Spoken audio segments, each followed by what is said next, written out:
Bonjour à tous et bienvenue sur les petits papiers d'Ilse. Ilse, c'est moi, je suis Judith, démonstratrice d'un pin-up près de Lille.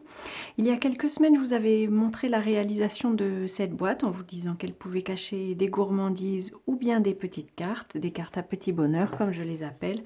Et bien aujourd'hui, je vous montre la réalisation des cartes que je suis en train de préparer et qui lui sont coordonnées. Pour la réalisation des cartes, j'ai choisi un fond de carte noir qui mesure 16 cm, en fait 16 cm sur 8 et donc j'ai plié à 8 cm. J'aime bien utiliser des cartes noires et quand c'est comme ça, j'utilise tout simplement un feutre gel blanc ou le feutre craie vendu par Stampin' Up que j'aime beaucoup. Ou alors une autre possibilité, c'est évidemment de mettre une feuille, un petit papier blanc un peu plus petit, 7 cm et demi sur 7 cm et demi par exemple, pour pouvoir noter le message. 7 cm et demi sur 7 cm et demi, c'est la taille du papier que j'utilise et en fait c'est du papier aquarelle. Vous allez comprendre tout de suite pourquoi, c'est lié à la technique que nous allons utiliser. Pour commencer, il faut tamponner les fleurs que nous allons embosser pour qu'elles limitent, on va dire, l'eau que nous allons mettre dessus. Pour l'embossage, j'utilise mon petit coussin, l'Embossing Putty, que je tapote pour faire sortir un peu de poudre. C'est la poudre en fait qui va enlever l'électricité statique qu'il peut y avoir sur le papier et éviter que la poudre à embosser colle dessus. Pour mon illustration, j'ai choisi la même que pour la boîte, donc c'est le set de tampons Essence Florale. Je prends la même fleur et donc je l'encre et je tamponne sur le papier. J'essaye de bien ancrer le papier. Alors là, l'encre pour l'embossage, c'est une encre transparente qui est un peu collante, puisque l'objectif justement c'est d'y faire coller la poudre à embosser. Et je choisis de la poudre à embosser transparente. Alors là c'est un peu, surtout à la caméra vous ne devez rien voir du tout, mais moi non plus, si ça peut vous permettre de vous sentir un peu moins seul. Et voilà, avec la poudre, je ne sais pas si vous allez le voir, je vous le montrerai tout de suite à la caméra. Je ne sais vraiment pas si vous pouvez voir. En fait la fleur commence à se dessiner. Donc en fait tout simplement la poudre ne va adhérer qu'aux endroits qui ont été tamponnés.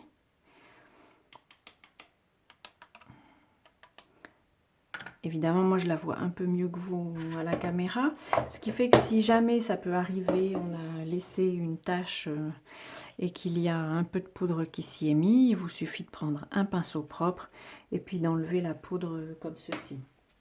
J'ai envie également de faire, comme sur mon prototype, un petit souhait qui est coordonné à la couleur des fleurs. Donc j'ai pris une chute de papier horizon de bruyère, puisque cette fois-ci je vais faire des fleurs horizon de bruyère pour être coordonné à la boîte, tant qu'à faire.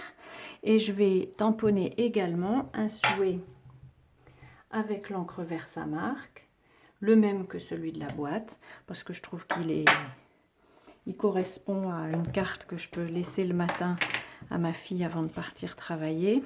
Bon, on est arrivé à la rentrée, mais je suis bibliothécaire et donc j'ai des drôles de dates.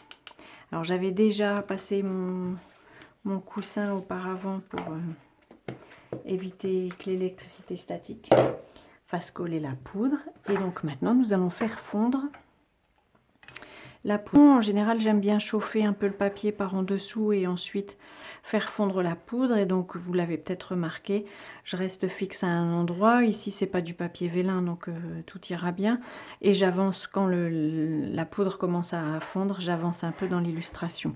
Sur les fleurs, vous n'avez peut-être pas bien vu, mais en direct, on va dire, on se rend compte de la brillance qui commence à apparaître pour avancer petit à petit. Nous allons pouvoir passer à la mise en couleur. J'ai choisi pour le centre de mes fleurs de la couleur Ponche à l'ananas et Horizon de bruyère pour les fleurs elles-mêmes, comme je vous le disais. En fait, tout simplement, je l'ai déjà fait évidemment pour ponche à l'ananas puisque je l'ai utilisé pour mon prototype. Mais pour plus d'aisance, on peut appuyer très fort sur la boîte pour que l'encre qui est dans le tampon vienne se poser sur le couvercle. Moi, je trouve ça plus confortable d'utiliser puisque j'en ai les recharges d'encre. J'utilise un aqua painter pour avoir avec de l'eau dans le réservoir. Je fais tomber une goutte d'eau ou deux selon la couleur que j'obtiens sur mon encre. Et là, je vais pouvoir commencer à colorer la fleur. Et tout simplement, alors j'imagine que vous ne voyez pas bien à la caméra, mais en direct, je vous rassure, on voit mieux ce qu'on fait. Et alors c'est là que commence la magie, parce que là on se rend compte de la fleur qui apparaît un peu à la fois. Et alors si j'ai envie d'avoir un peu plus de sombre au centre de la fleur, tout simplement, je redépose mon pinceau dans une goutte que je n'ai pas diluée. À la limite, ça permet d'avoir une couleur plus sombre. Et puis, je pose tout simplement, c'est de l'eau. Donc, si selon la quantité d'eau que vous aurez mise, là j'en ai mis pas mal, donc l'encre voyage en fait sur la carte, sur tous les endroits où on a déjà posé un peu d'eau.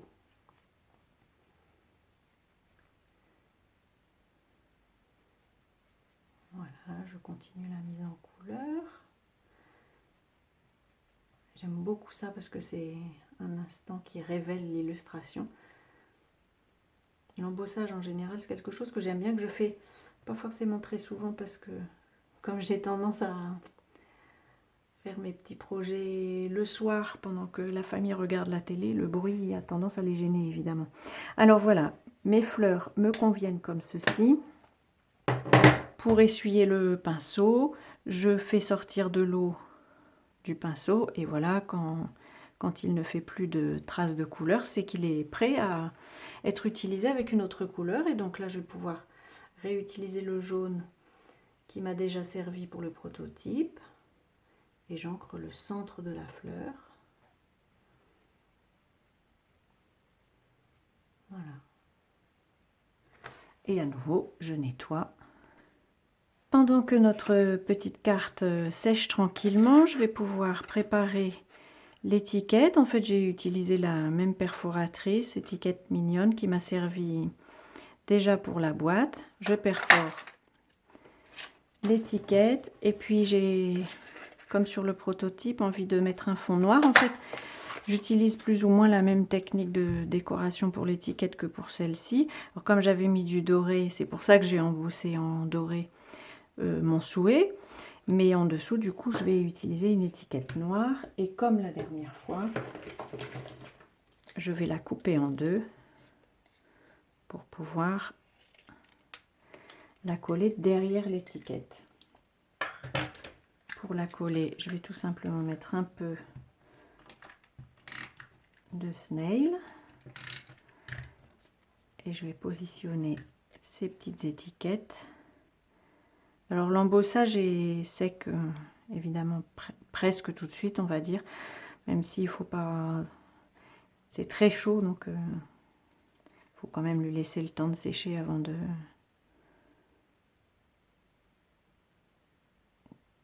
tripoter l'étiquette on va dire, mais ça dure vraiment que quelques secondes. Voilà, avec ma paire de ciseaux je m'assure juste qu'il n'y ait aucun morceau noir qui dépasse de ce côté-ci.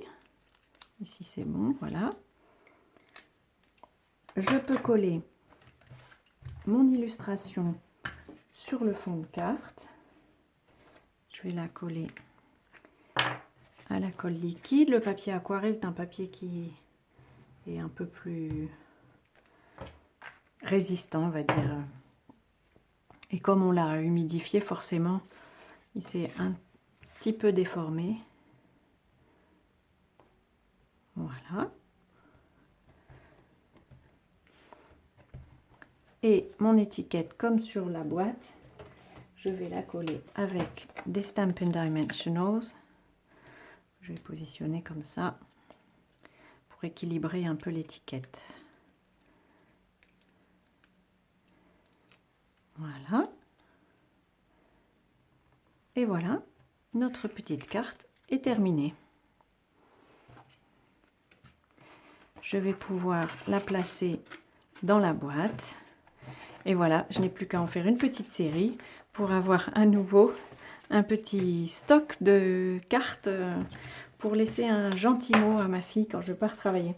Voilà, j'espère que ce petit projet, une technique que j'utilise pas forcément très souvent, mais que j'aime beaucoup, j'espère qu'elle vous donnera envie de faire vos propres essais. Et puis, je vous souhaite une belle rentrée et je vous donne rendez-vous dans une semaine pour de nouveaux projets. À bientôt!